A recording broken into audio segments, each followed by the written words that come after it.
Qalib Bədəlovun anım günüdür. Qalib Kitabəli Bədəlov ikisi 2-ci ay 1973-cü il Masallı rayon Ərkivan qəsəbəsində anadan olub. Rayon hərbi komissarlığından xidmətə çağırılıb. Ağdam, Ağdərə, Beyləqan bölgələrində ən ağır döyüşlərdə iştirak edib. Həmişə ön xəttdə olmağa can atan Qalib Bədəlov 2 il erməni quldurlarına qanut durub. Cəsarəti və igidliyi ilə fərqlənib düşmənin xeyli canlı qüvvəsini, texnikasını məhv edib. Onlarca yaralı şəhid hərbiçi yoldaşına güllə yağışı altından qorxu hürkü bilmədən çıxarıb. Son döyüşü 1994-cü il yanvar ayının 27-sində olub.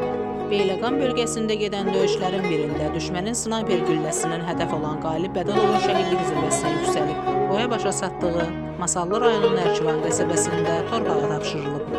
Məlumat üçün bunu da bildirək ki, Bədəlov qardaşları Rövşən, Sərraf, Habil müxtəlif vaxtlarda ayrı-ayrı döyüş bölgəsində azğın düşmənə qarşı fədakarlıqla döyüşürlər. Düşmənin kabusuna çevrilən cəsur qardaşlar igidliyi ilə el obaya baş uzaqlığı gətirib. Bunu da izləyicilərimizin nəzərinə çatdırım ki, Qabil Bədəlov Haqq Sesi TV1-in əməkdaşı Toğrul Bədəlovun əmisidir.